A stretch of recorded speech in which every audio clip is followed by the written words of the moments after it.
ഈമാനിന്റെ രുചിയറിഞ്ഞവരാരാണ്? ഖദ് ദാഖ തുഅമൽ ഈമാനി മൻ റളിയ ബില്ലാഹി റബ്ബാ. അല്ലാഹുവിനെ റബ്ബായി തൃപ്തിപ്പെട്ടവരാണ്. അല്ലാഹുവിനെ റബ്ബായി തൃപ്തിപ്പെട്ടവരെന്ന് പറഞ്ഞാൽ എല്ലാ നിലയിലും അല്ലാഹുവിലേക്ക് വിലയം പ്രാപിക്കുന്നവരാണ്. നമ്മുടെ നിസ്കാരം ഒരിക്കലും അല്ലാഹുവിന്റെ പ്രീതിയല്ലാതെ വേറെ ഒരു താല്പര്യത്തിലേക്കും വരാൻ പാടില്ല. നമ്മൾ നിസ്കാരത്തിന് നിയ്യത്ത് ചെയ്യുന്നത് എന്താണ്? ഉസല്ലി ലില്ലാഹി തആല, അല്ലാഹുവേ നിനക്ക് വേണ്ടി ഞാൻ നിസ്കരിക്കുകയാണ് എന്ന് പറഞ്ഞാൽ നിന്റെ പ്രീതിക്ക് വേണ്ടി ഞാൻ നിസ്കരിക്കുകയാണ്. അല്ലാഹുവിന്റെ പ്രീതിക്ക് വേണ്ടി നിസ്കരിക്കുന്ന ആൾ നിസ്കരിക്കുന്നത് അടിസ്ഥാന ലക്ഷ്യം അയാൾക്ക് സ്വർഗമല്ല, അടിസ്ഥാന ലക്ഷ്യം അയാൾക്ക് അല്ലാഹു ആണ്. അടിസ്ഥാന ലക്ഷ്യം അല്ലാഹു ആവണം.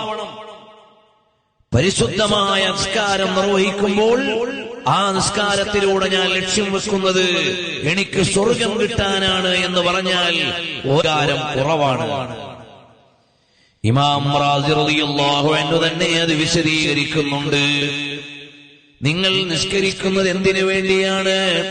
സ്വർഗത്തിന് വേണ്ടിയാണെങ്കിൽ അത് നിങ്ങളുടേതായ ഒരു താല്പര്യം നേടാൻ വേണ്ടിയാണ്, നിങ്ങൾക്കൊരു സുഖവാസ കേന്ദ്രം കിട്ടാൻ വേണ്ടിയാണ്, നിങ്ങൾക്ക് ക്ഷേമകരമായ ഒരു ജീവിതം ലഭിക്കാൻ വേണ്ടിയാണ്. അതേ സമയത്ത് അല്ലാഹുവിന്റെ പ്രീതിക്ക് വേണ്ടി ഞാൻ നിസ്കരിക്കുന്നു, എന്റെ ലക്ഷ്യം അല്ലാഹുവിന്റെ പൊരുത്തമാണ്. ഒരാൾ മറ്റൊരാളുടെ വീട്ടിൽ വന്നു. എത്ര അലങ്കാരമുള്ള വീടായാലും വീട്ടുകാരനെ കണ്ടില്ലെങ്കിൽ വീടുകൊണ്ട് മാത്രം മതിയാകുന്നില്ല. അതുപോലെ നിസ്കാരത്തിലൂടെ നേടിയെടുക്കേണ്ടത് ലോകാധിപനായ അല്ലാഹുവിന്റെ പ്രീതിയാണ്. അവന്റെ പൊരുത്തത്തിന് വേണ്ടി നിസ്കരിക്കുന്നു. സ്വർഗം വേണമെന്ന് മുത്തഖീങ്ങളായ ആളുകൾ ദുആ ചെയ്യുന്നത് ഞങ്ങൾക്കൊരു സുഖവാസ കേന്ദ്രം കിട്ടണം എന്ന നിലക്കല്ല. പിന്നെ എന്താണ്? ആ സ്വർഗത്തിൽ ചെന്നാലേ ഞങ്ങളുടെ എല്ലാമായ റബ്ബിനെ കാണാൻ കഴിയുകയുള്ളൂ. റബ്ബിനെ കാണാൻ വേണ്ടി സ്വർഗത്തെ കൊതിക്കുന്നവരാണ്. അല്ലാതെ സ്വർഗം കിട്ടാൻ വേണ്ടി അല്ലാഹുവിനോട് ചോദിക്കുന്നവരല്ല അവർ. അല്ലാഹുവിനെ കാണാൻ വേണ്ടി സ്വർഗത്തെ ആഗ്രഹിച്ചവരാണ്.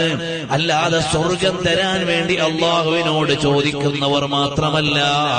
നമ്മുടെ ആത്യന്തികമായ ലക്ഷ്യം എന്തായി മാറണം? അല്ലാഹു റബ്ബുൽ ആലമീൻ, സർവരക്ഷിതാവായ അല്ലാഹുവിന്റെ പൊരുത്തം വേണം. ആ പൊരുത്തത്തിന് വേണ്ടി ജീവിക്കണം.